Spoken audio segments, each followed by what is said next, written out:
Right now I'm in Indonesia on my 6th big trip through Southeast Asia. I love traveling here, and actually if I combine all my trips together, I've done 14 months of traveling through this region. Okay, so let's rip the lid of this thing. This is gonna be a proper deep dive into Southeast Asia. I simply decided to put all my travel tips into one big video. So if you're planning to go backpacking, nomading, or maybe just taking a month or more to travel through this part of the world, then this video is for you. I'm gonna cover truly everything you need to know, but let's start with the most essential thing, which is choosing where to go. Now, if you're anything like me and you mark places that you want to visit on Google Maps, then very soon your entire map can be covered in flags. Yeah, route planning can be frustrating, and it's easy to overload your itinerary, which brings me to my first tip. Make sure that there's room for big stuff as well as small stuff in your itinerary. The big stuff is what you see most in Instagram feeds, TikTok feeds, travel blogs, even paper travel guides. They have at the beginning, like the Lonely Planet has like a top 20 or top 30, and those are kind of the big destinations, the famous ones. And of course your eye is going to be drawn to those the most because they're the most visually impressive and the most talked about. But it would be a shame if your travel route is only a sequence of just those kinds of destinations, those epic places. And if you find yourself pushing very hard to go further and further to see more and more of those, just of those, then your travel route may not be very balanced. Actually, my best memories have been from kind of smaller places and smaller experiences. Having a beer and watching the sunset on the Mekong River, going to a market and seeing all kinds of strange things for sale, the countryside and seeing these beautiful rice fields. That is also part of the Southeast Asia experience.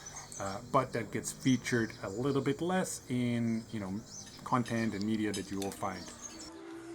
For instance, you might find yourself in a little hamlet somewhere having a meal with another traveler that you literally met that morning, and now you're invited to the village karaoke party. That's Southeast Asia too. It isn't just about like the epic temples of Angkor Wat and these kind of places.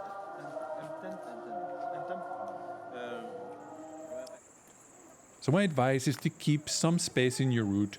Don't overload it so that you have time for some of those less expected experiences. So yeah, try to have a bit of both, like some of the touristy highlights, but also a few other things in there. I realize that still sounds a bit abstract, so okay, let's make it concrete. Where to travel, what could be a good route? So the first time I came to Southeast Asia was in 2012, when I was still just about in my 20s.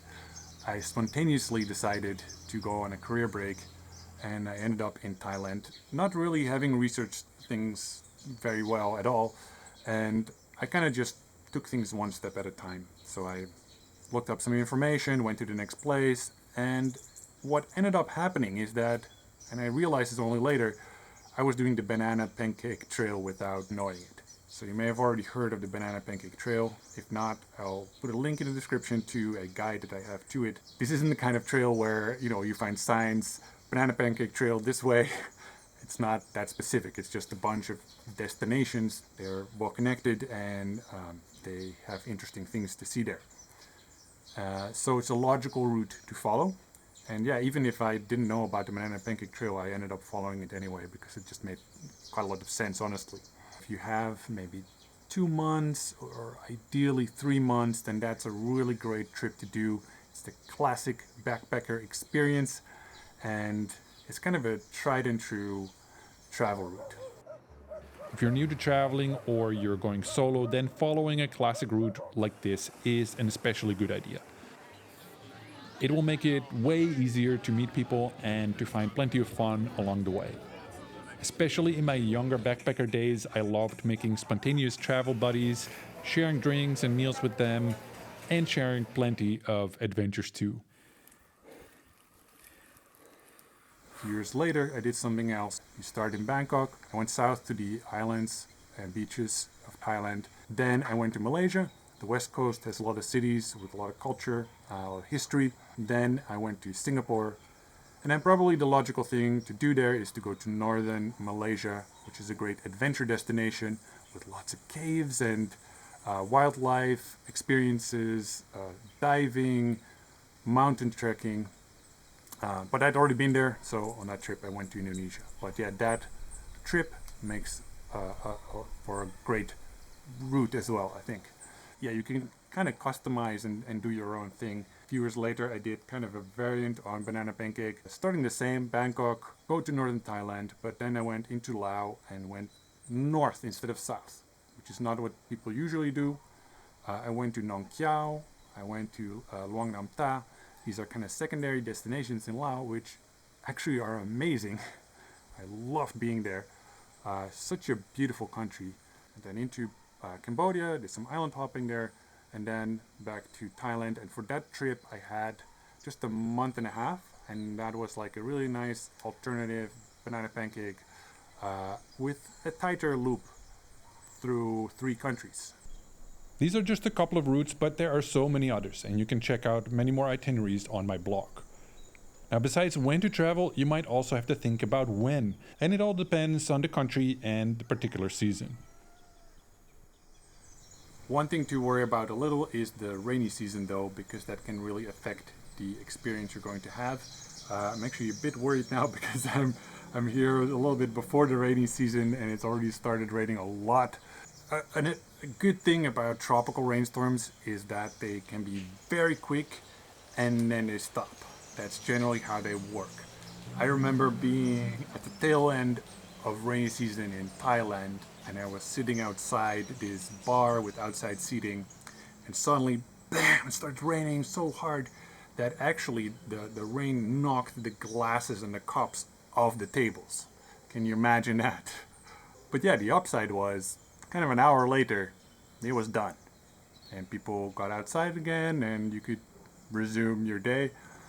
So that's the reality usually of rainy season. But still, I think most tourists, most travelers will want to avoid that, especially if you want to have beach experiences. Okay, I realize that travel planning can still be very overwhelming. And I'm going to move on to other topics now, but if you could use more help with this, then I do have a really great resource, which brings me to the sponsor of this video, me. I'm the sponsor because I have a book out called Travel the World Without Worries, which is in its 4th edition, and it goes into far greater detail on all of these topics, on how to plan your route in an efficient way. It also goes into many other topics related to backpacking and adventure travel. And honestly, it's the thing that I'm most proud of having created, and I really think that this is the best book you can get on this kind of travel, honestly. If that sounds good, go to noworriestravel.co and you can get the first chapter for free. So go get that now and then come back to this video and I'll talk about other aspects of traveling in Southeast Asia.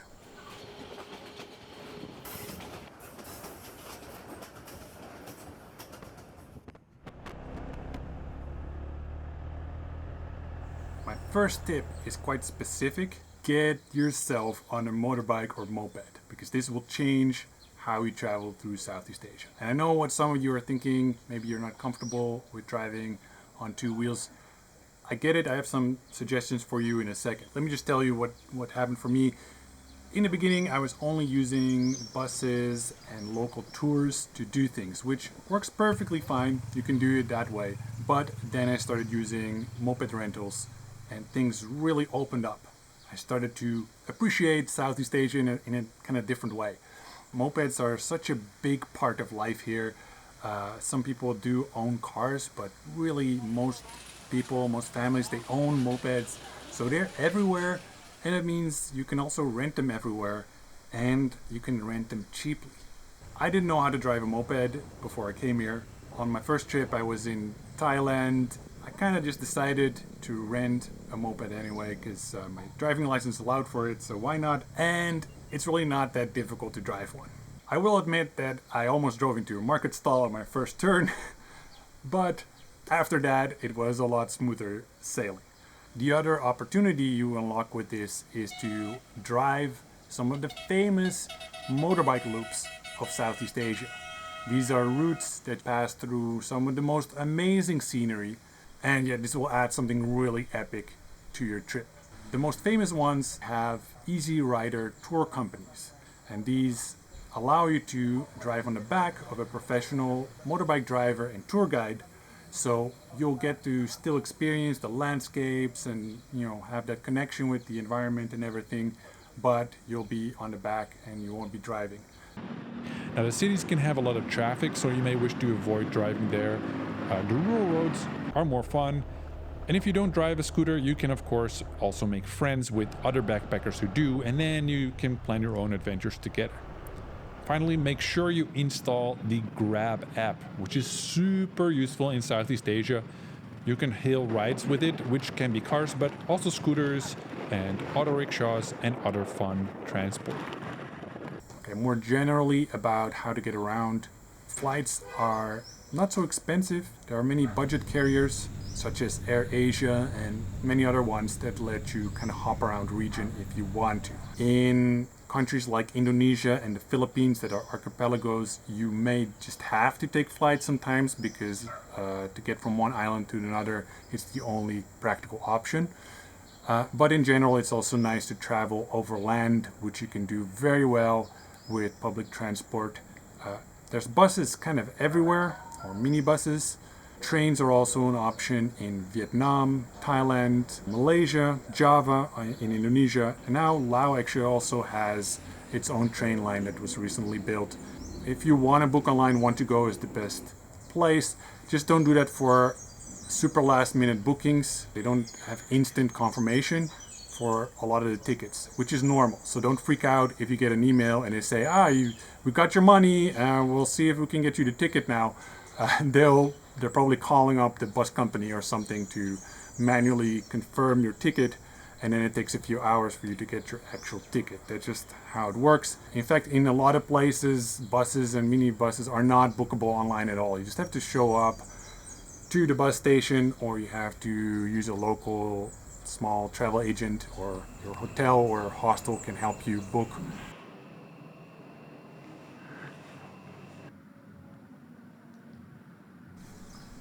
So this topic brings me to the real sponsor of this video, Tortuga backpacks. Tortuga make excellent carry-on backpacks.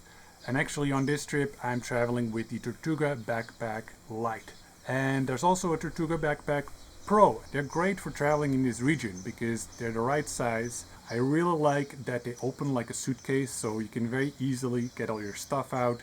And yet it still has a very strong harness with all the straps that you need to distribute the weight correctly so that you can carry the backpack around for a little while, which happens a lot in Southeast Asia because sometimes you got to walk for a while to get to your bus station, or on this trip I already had to walk through the water a few times to get to an island, and then you have to hike on the island a bit to get to your hostel.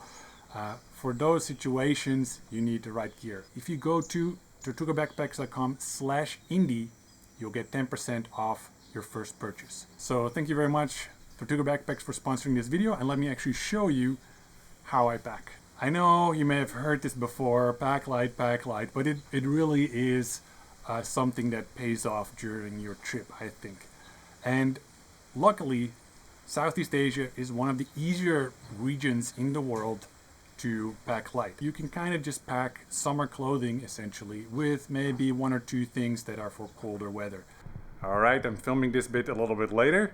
There already are loads of packing videos on the internet, so I'm gonna keep this quick. I just wanna show you what I mean with packing light. So here's the Tortuga backpack. So what we have here, a hoodie, which is still good for like mountain areas or when there's lots of air conditioning. Here, these are my PJs, like shorts and a shirt. Flip-flops, beautiful color. I bought these in Colombia and these were the only ones in my size, but all right. I use one packing cube here with socks and underwear. These are my backup shoes. These are shirts, t-shirts and shirts. So besides my tops, there's also two shorts And I have one pair of long trousers or long pants, depending on where you live.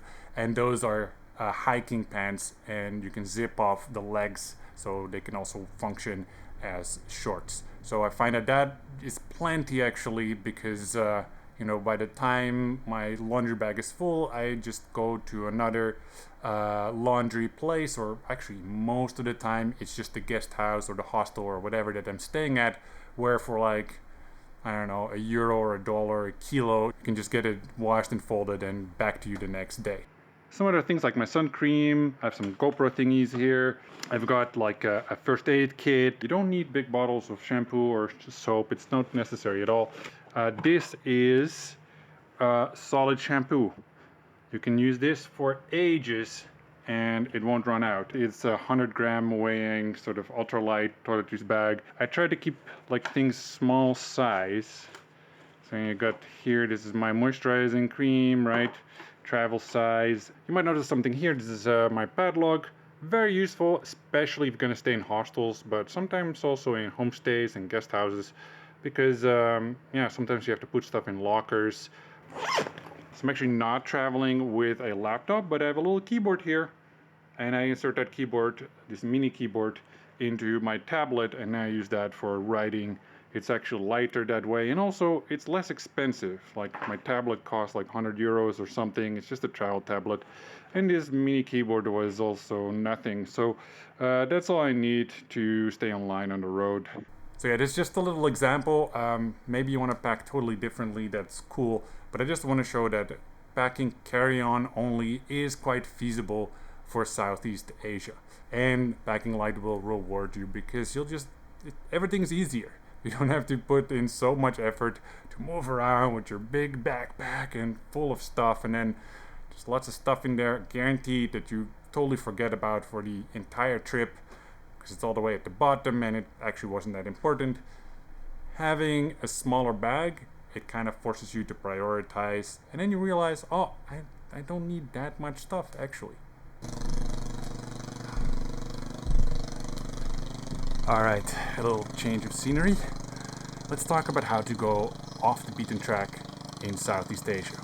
And this seems like a nice place to talk about this actually, because I'm in the Tortuga Islands, which is in the heart of Sulawesi, an area of Indonesia, and it's actually quite difficult to get here. There is a ferry that only goes twice a week, and to get to the ferry you need to do a lot of overland travel. It's like 12 hours to get to the ferry, and getting away from the ferry when you want to resume your trip, it's another 10 hours of travel or something like that. So sometimes if you want to go to places that are less commercialized or that are a bit more like hidden gems, then you have to put in the extra effort. Off the beaten track means different things to different people, but let me just talk a little bit about how you can avoid the most sort of commercialized areas of the region. And my first tip for that is to go inland, go to the interior and the mountains if you're in mainland Southeast Asia. So for Vietnam, Cambodia, and Thailand, this works really well because the coasts there are highly developed. So for example, in Vietnam, there's lots of hotels, lots of resorts all along the coast. But if you just go a little bit inland, you'll find more like towns and villages and more nature, more national parks. And that can be a really great way to see a different side of the country. It's really interesting to see how much of tourism really is just beach tourism. And you'll notice this especially in Thailand, where the coast is more expensive, much more developed. And as you go to northern Thailand, which is definitely on the travel map, like lots of people like to go there, but you'll immediately notice that the vibe is quite different. It's more low-key, it's more calm, more relaxed. Laos is a place that has no coastline at all, and you'll really notice the difference in the numbers and the type of tourists that go to Laos, because Laos is only interesting if you like nature and maybe you want to see the old city of Luang Prabang. Trekking is really good there, river, kayaking, those kind of things, but there's no beaches, and that makes a huge difference in the kind of vibe you can expect. Myanmar is also an amazing destination, but I went there before the current conflict, but hopefully in the future, if it becomes more peaceful again, then that is a really great country to go to for authentic travel. My other tip is to consider Southeast Asia, by which I mean Indonesia and the Philippines mainly. In Indonesia, if you go anywhere beside Bali, and in the Philippines, if you go anywhere beside maybe Boracay and El Nido, you'll see that the vibe is very different. It's less traveled, and you can do some amazing island hopping throughout these two archipelagos. And because there is less of a set route through these countries, because it's kind of like a grid of islands and you can go to different islands at any point, it's less concentrated. So there are fewer like tourist hotspots, except for the ones that I just mentioned. Another great way, maybe not to go off the beaten path because you're literally following a path, but a great way to experience more rural Southeast Asia is to go on the motorbike trips that are popular, especially in the mainland countries. So there's the Mae Son Loop in northern Thailand. Laos has the Takek and the Bolaven Plateau motorbike loops, and there are several in Vietnam as well. And what's cool about these sort of circular driving routes is that you can experience, smaller scale sites, beautiful villages, waterfalls, that kind of thing. And these loops tend to take 3, 4, 5 days, and they can add a really cool element to your trip. If you're, at all comfortable driving a scooter or a moped, go check those out because, they will give you a different perspective. And of course, one of the best ways to find other places to go to is to talk to other travelers, because you'll always meet people who have just been somewhere that you hadn't heard of yet, and you can find out if that's a place you may want to go to as well. On this trip here in Sulawesi, I'm hearing wonderful stories of islands that, unfortunately, on this trip I won't have extra time to go to, but they sound amazing, and I didn't hear about them online. If you talk to other travelers, you can find out those, more tourism frontier places that you may find interesting as well. Look at Facebook groups that are specific to the region or the country that you're going. So for this area in Indonesia, there is a Facebook group and people post their impressions there, and local tour guides also post information there and their WhatsApp numbers, and you can kind of contact them and find out more about even sort of remote islands here that are really, really cool. Let's talk a little bit about safety. In general, Southeast Asia is a safe part of the world to travel. And you may have heard this already, that there is relatively little violent crime. But I want to put a little asterisk there. Don't be too complacent, because crime does exist, and in particular theft does sometimes occur. I've heard of people in Vietnam who were victim of bag snatching. So it's like two guys on a scooter, they drive past, someone grabs your phone or your bag, and they just get off with it right away. It's not super common, but those kind of things do happen. In terms of safety, there are some exceptions in the region where I think it's a little bit less safe than other places. For example, Manila in the Philippines, I would rate as a bit less safe. It reminded me a bit more of South America there than the rest of Southeast Asia. And you'll hear tips from locals about bad areas, or they will tell you maybe not to take jeepneys, those local transportation methods, at night, because there's robbery sometimes. So I'm saying this just to make you aware that some places may be the exception, and it's still useful to look at safety information every now and then to ensure that you're aware of any potential issues in the countries that you're going. Don't be complacent, basically, is what I'm saying, but it is true that it's very safe overall, and if you're traveling solo, or if you're a solo female traveler, then also you have far fewer worries in Southeast Asia. The more pertinent safety issue is really road safety, because if you look at the statistics, people will much more likely get into a road accident than anything else, like involving crime. So be careful on the road.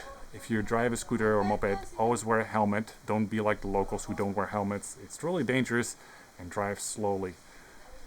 Another thing, if you're a pedestrian, pay attention to where you are walking, because sometimes you might find just a giant hole in the pavement, or there may be a manhole without a manhole cover. That's very common actually, and you don't want to just fall into a hole like that. Then there is food safety, which is an interesting one because I have some fresh memories of how it can go wrong. I ate a meal at a warung, a local restaurant, and it took me out for 4 days, which is actually the longest I've had travelers, diarrhea. Normally it passes within 48 hours, but this was a pretty chewy one. That can happen, and it's very unpredictable. I've become sick from local food, but I've also been sick from like Western food on occasion. It doesn't happen so often, luckily. So when I was traveling for 1 year straight, I think I got sick maybe 2 or 3 times, which isn't so bad in the grand scheme of things. So I do encourage anyone to try the local food and to eat in casual restaurants and marketplaces. Also street food if you're comfortable with that. If you're on a shorter trip, I think you need to be a little bit more careful, because if you get sick, then a big chunk of your 2-week holiday could be ruined. But if you're on a longer trip, maybe you can be a little bit more casual about it, because if you do get sick, it doesn't change so much for you. Like, you can delay your travel plans by a day or two. Just take it easy for a little bit and you'll be back on your feet. One thing you may want to do though is to pack Imodium, that's the brand name for a medicine that is called loperamide, I don't know how you pronounce that. That will prevent you from having diarrhea for a while, which can be super useful in situations where, I don't know, you need to take a boat or a bus and you don't want to have an emergency situation. Don't take that if you're just in one place, because near a toilet, because your body does this to flush out the bacteria or the things that it wants to flush out, and if you stop that, it's not good. But sometimes you want to stop that, which this medicine is really great for. It has an effect of like 8 hours or something, so that's a great amount of time to not have to worry about anything and maybe get to your next accommodation where you can rest for a while. In terms of budgeting, most of the region is known to be highly affordable. The one exception is Singapore, which is just very expensive, but other countries tend to be very budget friendly. Now, your daily budget will differ per country, but maybe a good rule of thumb is that you need about 30 euros or $30 a day per person if you travel as a backpacker. So you stay in hostels or cheap accommodation. If you want to stay more like in bungalows or guest houses or local hotels, one level up in terms of standards and using private rooms, then maybe you want to add like 10 euros or $10 per day to your budget for that. If you want to save some money because you're on a low budget, there are a few things you can do. Honestly, I think the real big changes you can make is with accommodation and with transportation. The other stuff, it's not going to save you that much money. If you try to save money on food or something, like it could be like, oh, I saved €1 because I chose the stir fry instead of the soup. I mean, that's not going to make a big dent. But your accommodation, that could make a big difference. One way to save money is to stay in places that don't have air conditioning, that are fan-only rooms, and for instance, that don't have warm showers, but cold showers. And actually, these things are not so bad if you can adjust to the temperatures in these tropical countries. I mean, yeah, it's a cold shower, but it's really hot outside. So is it that bad? Probably not. In terms of transportation, the real win that you can have is just not flying very much, because that will always be more expensive than going overland. So actually, the mainland Southeast Asia countries are more budget friendly in this regard. If you're really on a strict budget, go Thailand, Laos, Cambodia, Vietnam, because you can do everything with trains and buses, and those countries are kind of cheap in general anyway. However, I don't recommend haggling over a taxi ride forever because you're gonna save 20 cents. That's not really the way to travel on a budget. I think then also you're wasting time with these things and worrying about them. So make sure you have enough budget for like basic, needs and basic transportation and so on.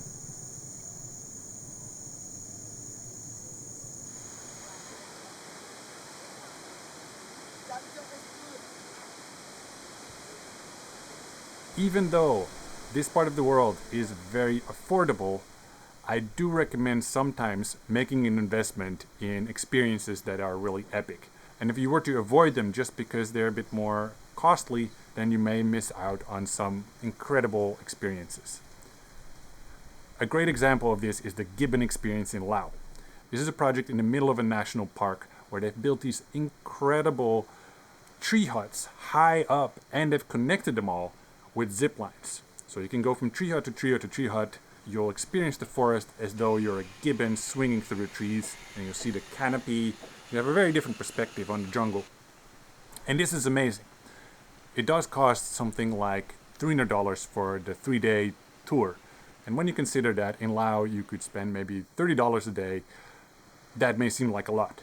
But it's such a cool experience, and it helps to support wildlife conservation, local projects, and it's just unique. It's something you're not gonna be able to experience anywhere else. And the tree hut is so big that it has 2 levels.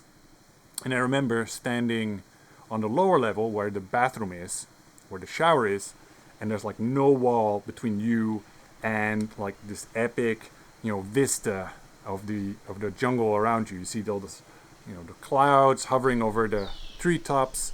You see birds flying around, and I was standing there like showering naked, in touch with nature, and I really did feel like I was in a kind of paradise. A similar thing like this is in Vietnam, in the town of Phong Nha, which I may have already mentioned. There is a company called Oxalis Adventures, and they do amazing tours through the jungle and amazing tours into caves. Some of the biggest caves in the world are located here, and I did an expedition to the 3rd biggest cave in the world. If you want to go to the biggest one, that's going to cost you a couple of thousand. That was beyond my budget at the time. But for about, I think also $300 or so, you can go to the 3rd biggest cave, which is enormous. And it's this huge cavern that will fit, several Boeing 747s or something. And they'll bring tents, and you can sleep inside the cave. It's nuts. It's a totally crazy experience, and it's absolutely unforgettable. Scuba diving is another one of these things that is just really good, in particular in Thailand, Indonesia, Philippines, Malaysia. Not so much in Vietnam and Cambodia. I wouldn't waste money on scuba diving there, to be honest. Even the snorkeling is not as good there. But yeah, elsewhere you can see the most crazy things. I've seen manta rays, I've seen sharks, reefs that were teeming with life, where you're just being dropped into a situation where there's so many fish around you that you don't know where to look. And yeah, it's one of those things that I didn't expect to be doing, but then ended up doing a lot during my travels here. Other epic things, volcano climbing. In Indonesia you can do this a lot because there's so many volcanoes, and many of them active as well. You can go to Mount Bromo on Java, you can go to Mount Ijen. It's known for how much sulfur comes out there, and there's actually people mining the sulfur, but at night there's also this blue flame that you can see. So you can get there in the early morning and put a gas mask on. It's kind of crazy, and then you go into the crater and you're amongst the fumes, and you can see this blue flame.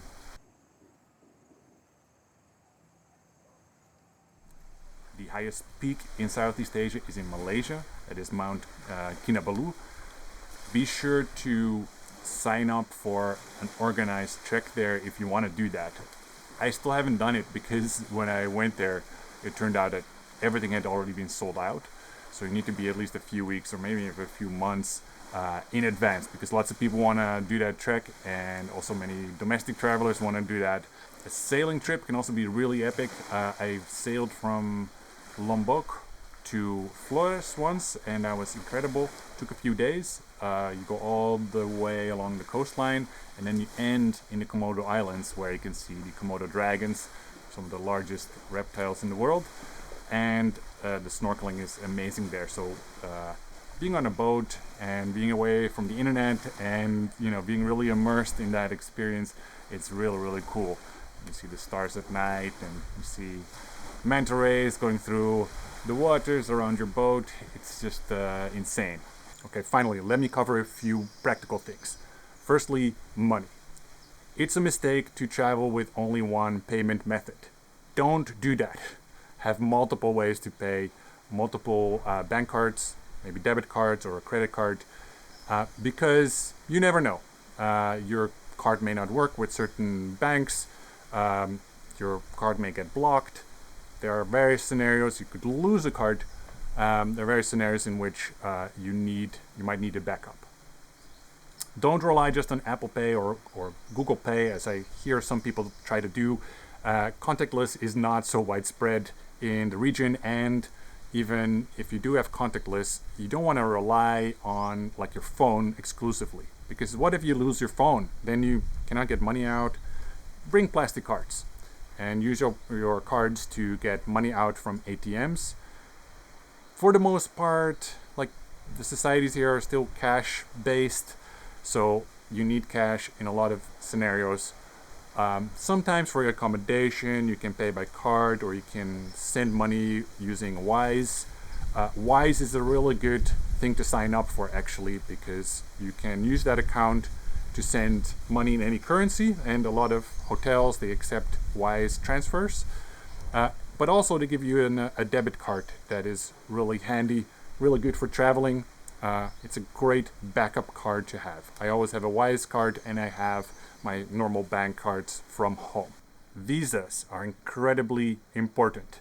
These are the permits you get essentially to enter a country and to spend time there. And the length of visas depends on where you're from, your nationality, your passport, and which country you're going. Sometimes it's like 30 days, sometimes it's 60. It changes over time. Vietnam, for instance, is now a very easy country to go to. You get 90 days visa on arrival in most cases, which is new, and that's awesome. Used to be more restricted. But yeah, it depends per country. You may, in some cases, also need to have proof that you're leaving the country before your visa expires. This is something to be aware of with the Philippines, for example. It was something that I wasn't aware of before I flew to the Philippines. And I was just told this at the airport, at the gate, and it said, we cannot let you onto this flight. You need to have a flight out of the country. I had purchased only a one-way flight. So it was a bit of a mad scramble to find a return ticket or like the other, flight out. And I managed to just about book it and then present the itinerary to the staff, and then they let me on to the flight. That is a bit of a stressful situation you may want to avoid. I know this is the case of the Philippines. I'm not sure if there are other countries where that is the case, but check the regulations before entering a country. The language barrier often stresses people out, but actually you don't have to worry about it too much when traveling in Southeast Asia. In certain countries, English is actually a pretty common language. Malaysia, Singapore, the Philippines, a lot of people speak English there. In other countries, it's not so common, but the people that you interact with the most on a daily basis, people who work in hotels and restaurants, they will speak at least enough to kind of, deal with you and understand what you want to order or what you're trying to arrange, in terms of your travel logistics. So in a practical sense, you'll be fine, and just basic English will be understood. Of course, you may not always have deep conversations with locals because they may not be so good at English, or they may not understand you at all. In some situations, Google Translate can actually be really helpful. I remember being in these areas in northern Vietnam where you have these Hmong tribes that speak a very different language even from Vietnamese. And I was surprised that Google Translate does a fine job of translating Hmong and English. And I was sitting in like a bamboo hut with this man in the middle of nowhere who was like, here is my Wi-Fi password. And he encouraged me to get online. And then we conversed through Google Translate, and it was a really lovely interaction. All right, those were my tips. And I think in general, it's a very carefree part of the world to travel. It's part of the reason why it's one of my favorites. And if you want to learn more about more specific things, don't forget to check out my book Travel the World Without Worries, which you can see at noworriestravel.co. And if you go there, you can get the first chapter for free. And I promise you, this book will really help you go deeper when you're planning a trip to Southeast Asia. All right, I think it's time for me to go snorkeling and to wrap this up. Also, my camera is being attacked by 1,000 ants, so I'm gonna have to, get those ants to come off of here. All right, catch you in the next video.